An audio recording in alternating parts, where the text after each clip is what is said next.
मेरे प्यारे बच्चों नमस्कार आप सभी को। भाई जैसे भारत सरकार में एसएससी सीजीएल के थ्रू एक वैकेंसी आती जिसे हम बोलते हैं असिस्टेंट सेक्शन ऑफिसर एएसओ इन सीएसएस यानी सेंट्रल सेक्रेटरीट सर्विसेज में जितनी भी मिनिस्ट्रीज है उनमें सारा कार्यभार संभालने के लिए एक पद होता है जिसे हम एएसओ कहते हैं। ऐसे ही दिल्ली सरकार में भी जितनी भी मिनिस्ट्रीज हैं उन सारी मिनिस्ट्रीज का पदभार या कार्यभार संभालने के लिए जो पद होता है उसका नाम होता है एएसओ असिस्टेंट सेक्शन ऑफिसर। वहां जो एग्जाम कंडक्ट कराने वाली बॉडी है उसका नाम है एसएससी स्टाफ सिलेक्शन कमीशन। लेकिन यहां जो एग्जाम कंडक्ट करा रही है उसका नाम है DSSB, दिल्ली सब ordinate service selection board, Delhi सब ऑर्डिनेट सर्विस सिलेक्शन बोर्ड। तो ये मेरे बच्चे 2026 के लिए असिस्टेंट सेक्शन ऑफिसर की वैकेंसी आई है और ये पता नहीं कितने सालों बाद ये वैकेंसी आई है और वैकेंसी की संख्या भी बहुत बड़ी है। तो ध्यान से समझना इसको। जो मेरे भाई एसएससी की तैयारी करते हैं और जिनका सपना है कि भैया हमें दिल्ली में ही रहना है और दिल्ली में रह के ही नौकरी करनी है, तो मेरे बच्चे एसएससी में जितना प्रमोशन फास्ट है उसका 10 गुना ज्यादा फास्ट डीएसएसबी के थ्रू जो सिलेक्शन हो रहा है उनमें प्रमोशन फास्ट। आप सभी का स्वागत है मेरे बच्चों। सबसे पहली चीज, जो 24 फरवरी 2026 से इसके एग्जाम ऑनलाइन एप्लीकेशन स्टार्ट हो गया है, कहां पे है वो सारी चीजें बताता हूं। 25 मार्च 2026 इसकी आखिरी डेट है।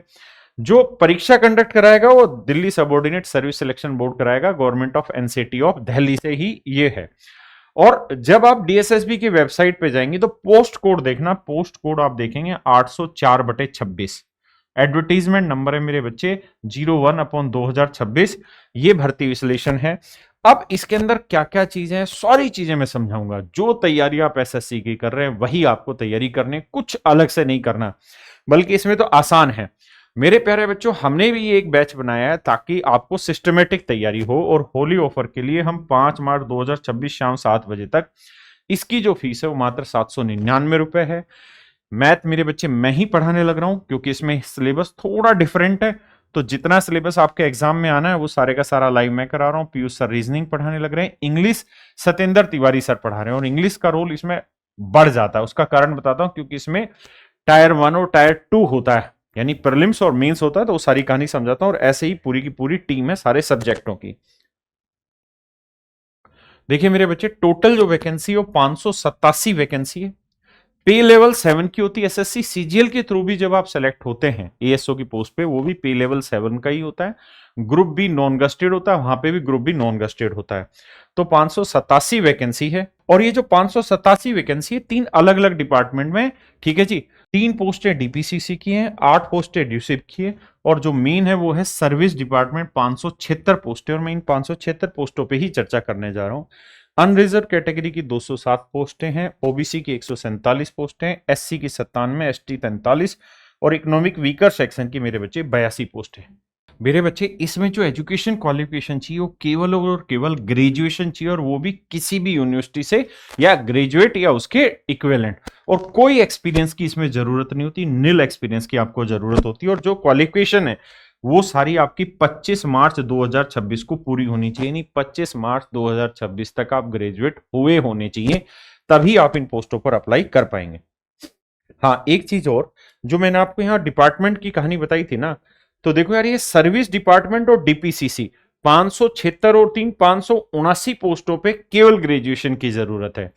लेकिन जो डूसिब है इसमें जो 8 पोस्टें हैं, इसमें आपके पास मेरे बच्चे ग्रेजुएशन का सर्टिफिकेट तो होना ही चाहिए, लेकिन साथ में आपके पास कंप्यूटर का ज्ञान भी होना कंपलसरी है। अब डॉक्यूमेंट क्या क्या वेरिफिकेशन के लिए मांगे जाएंगे? 10वीं का प्रमाण पत्र आपका माना जाएगा, डेट ऑफ बर्थ के लिए प्रूफ, ग्रेजुएट की डिग्री होनी चाहिए आपके पास, डिग्री हो या मार्कशीट दोनों चलेगी, आधार कार्ड और फोटो हस्ताक्षर होना चाहिए।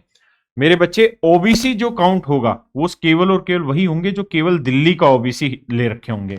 जिनके पास दिल्ली का ओबीसी नहीं है, वैसे ओबीसी हैं तो भी वो जर्नल में ही काउंट होंगे। जैसे यूपी का बच्चा अगर फॉर्म भरेगा तो उसे जर्नल में ही काउंट माना जाएगा। इकोनॉमिक वीकर सेक्शन सत्र 2025-26 का सर्टिफिकेट इनकम ईयर 2024-25 का होना चाहिए। डेडलाइन सभी प्रमाण पत्रों की 25/3/2026 से पहले के होने चाहिए सारे प्रमाण पत्र। एक बात फिर से बता देता हूं, आपको रिजर्वेशन का फायदा तभी मिलेगा जब आप दिल्ली के निवासी हैं, अदरवाइज आपको जनरल कैटेगरी का स्टूडेंट मान लिया जाएगा। अगर मेरे बच्चे आयु की बात करें तो 21 साल से कहानी शुरू होती है और मेरे भाई 30 साल तक ये सारी सिस्टम चलता रहता है। एससी एसटी के लिए 5 साल की छूट है, ओबीसी के लिए 3 साल की, फिजिकल वीकर जो बच्चे हैं उनके लिए 10 साल की छूट है। और आयु की जो गणना है वो भी मेरे बच्चे 25 मार्च 2026 को ही की जानी है।